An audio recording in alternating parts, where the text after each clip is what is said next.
Keel Quinn. Quinn with a drive inside on dribble drive paint, and then kicked it back out to Shepard in the three-point lane. 20-9, Aztecs.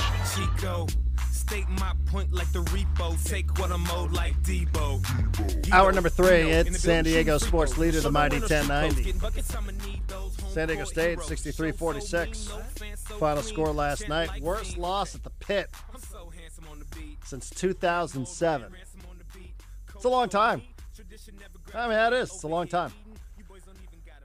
San Diego State up next on the road this week at San Jose State. A handful of games to go on the home schedule. Mountain West Conference Tournament. Just 4 games to go. 2 more on the road, 2 more at home. Let's say hello to J.J. O'Brien, who's been leading this team in minutes played and rebounding and assists and steals. And last night did some of that as well. J.J., this is Darren Smith. Good to talk to you. How are you? I'm good. How are you doing? I'm doing well. Did you know that? That was the worst loss at the pit for New Mexico since 2007? I didn't know that. How old are you in 2007, just out of curiosity?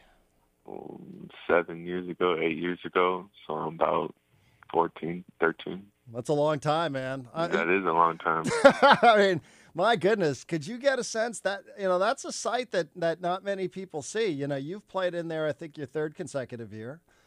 Maybe you played there time before, but you ever see that at the end of a game at the pit where there's like 500 people in the stands?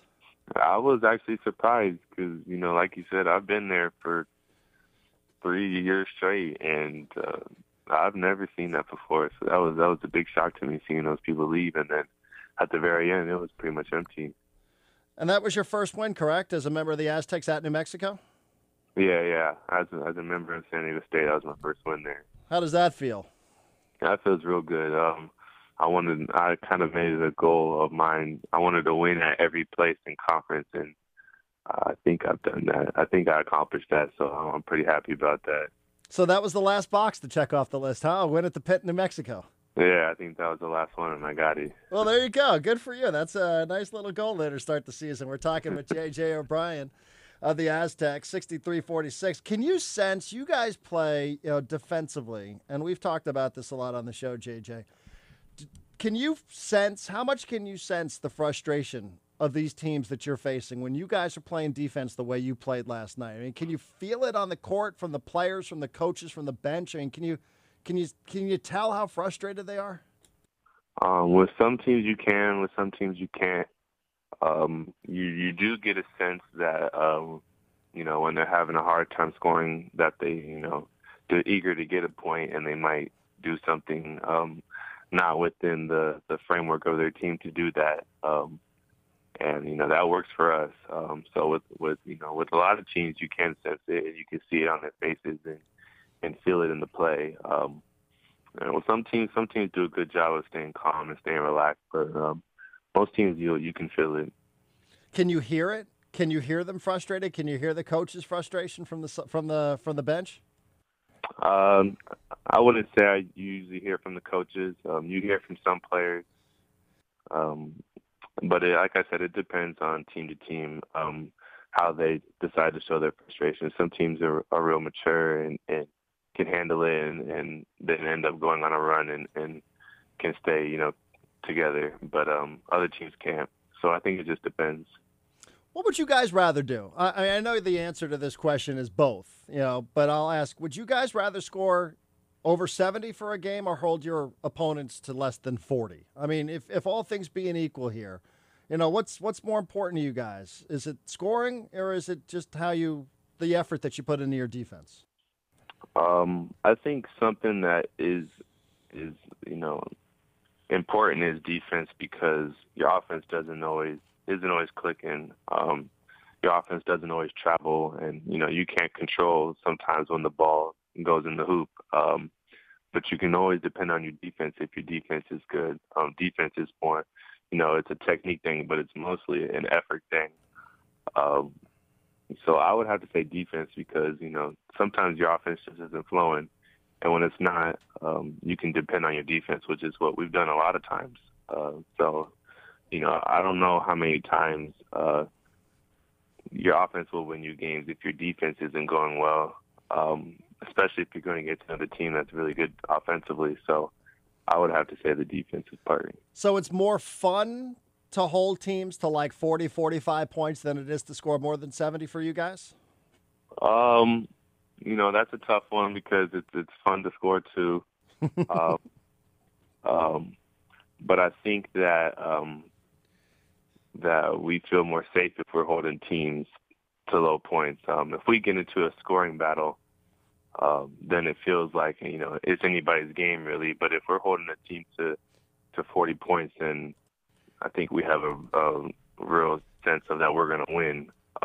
So, we try not to get into hot shooting battles with teams, and we try to shut people's lights off, but keep ours on.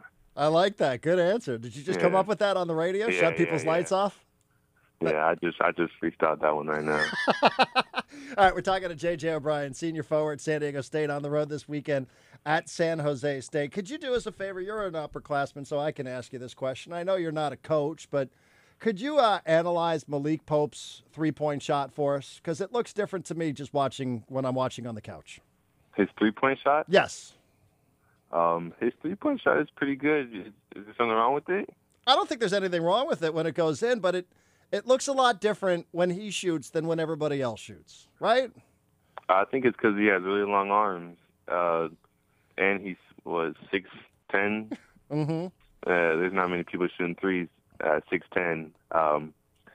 His form is nice. His hands are nice. He's got his form right, and most of the time it's hitting. So I think it's cool. He doesn't really jump, though. Anybody who's ever taken a shot, he doesn't seem to know that the word jump isn't jump shot. He just seems to be kind of flat-footed and just flicks it up there, and it just seems so effortless when you watch him shoot. Yeah, I don't think you're supposed to jump a lot on a three-point shot. When he gets into the lane, or if he shoots the mid-range, he jumps pretty high. But I think it's a thing for him at least. I don't think I jump that high on threes. A lot of people don't. But it works for him, so we're just gonna let him do it. No doubt about it. We're talking with J.J. O'Brien. How much did you guys need a win like that on the road against New Mexico? Again, what it's represented for the last couple of years, you guys have had real battles, and it's not the same New Mexico team than what you faced for the last couple of years. But something I had wondered, you guys played so well at home against Wyoming, and you played so well at home against Colorado State.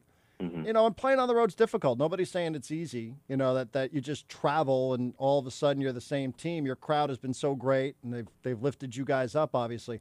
But Mm-hmm. I kind of wanted to see if you guys could take what you did during the week on Wednesday night and on Saturday and do that at New Mexico. And I wonder if that was something that you guys discussed about, hey, with 5 games to go, now 4 games to go, let's try to play the way we play at home, see if we can do that on the road. How important was it to have that kind of win on the road in conference play?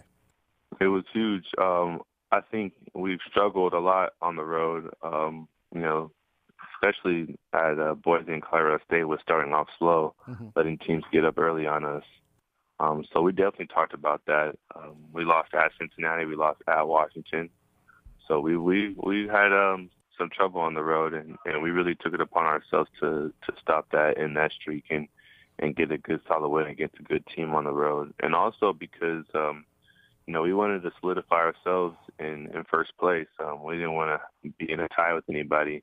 And Boise State losing gave us the opportunity to put ourselves ahead. So that was another aspect of it, too. And, of course, like you said, we've always had battles with New Mexico. Nobody on the team had won there yet, so that was another huge aspect of it. So we talked about all those things, and, we went and got the job done. How much has this team grown? You do have younger players, Trey Kell, Malik Pope. We just talked about him a little bit. Angelo Chol, his first year. You guys have got a really, really good supporting cast. Gosh, I'd love to watch you guys practice against one another. But how much has this team grown since the start of the season to where we are today? This team has grown so much. I think it's been the team that I've been a part of that's grown the most in one season. And we still have more growing to do. But last year we were pretty good from the start, and we kept that going all the way through. We got better, of course, but I think that this year taking those losses that we did in the beginning helped us a lot. And it's the first year we've had this many freshmen too. and they've grown a lot. Everybody's matured a lot. We've gotten smarter. We work well together now, much better. We share the ball a lot better. Our defense is better. We've grown so much in so many areas. So I think I appreciate this season a lot because we took some bumps in the beginning. We were in the top 25 and dropped out. But we didn't let that get us down. We didn't let those losses spiral into a lot of losses. And we grew up and got better. So I really appreciate that part of this team. And I would think also, just guessing, that yourself as a senior, AQ, I would think that the seniors probably had a lot to do with that, because you have young guys who come in here and everybody's telling everybody how great they are. And like you said, you're in the top 25, you slip out of it, have a couple losses, and people might go, uh-oh, what's this all about? We're not used to this sort of thing. As a senior, what sort of role did you have here in making sure everybody understood, hey, this is a long year. Everybody's going to figure out their roles. Just give it time. Listen to Coach Fisher. I think us seniors played a big part in it. One, just by being an example. After taking losses that you do in the beginning, if you're going to be a guy as a senior who just bottles up and gives up on the season, and that's going to be the example for everybody else. So I think we did a good job of sticking with it, and also speaking up when the time was right and letting people know this is a long season. We can't let these losses, get us down. We can't let these losses spiral into more losses. I think I said it at Washington was at that time last year, we had won the Honda Classic, and we were saying we don't want this to be the highlight of our season. We gotta keep it going. We gotta get better. And for this year, it was a loss. And I said to everybody that we can't let this be, the point of our season that spirals into, worse. We gotta get better. We can't let this get us down. We gotta keep going. So, us having experience and going through, times like that, definitely is great when dealing with the young guys. JJ, my final question, as mentioned here, we're coming down the stretch, just a handful of games to go. Are you starting to think about that at all? Are you just in the moment, or are you starting to think, wow, 4 games to go here in your career, 4 games to go for the season? No, I think my mom is thinking about it more than I am. I think I do a pretty good job of staying in the moment. And even when the time comes when it's the end, I do a pretty good job of just going with the flow and accepting what's what and, moving on to the next thing. So, I'm just living in the moment. I'm appreciating it. I know I've been blessed to be in the situation that I'm in, and I'm not going to overlook it. But I'm doing a good job of just staying in the moment and not thinking about it too much. Well, hey, I've enjoyed it this year. A huge game. I said, normally you'd look at a 63-46 game and you go, gosh, you didn't watch all of that, did you? I did. I love the way you guys played last night. Appreciate your time here today. JJ, we'll talk to you down the road. Thank you. All right, thank you. Thank you. That is JJ OBrien, Aztec senior forward. Pretty thoughtful guy. I think we'd all agree.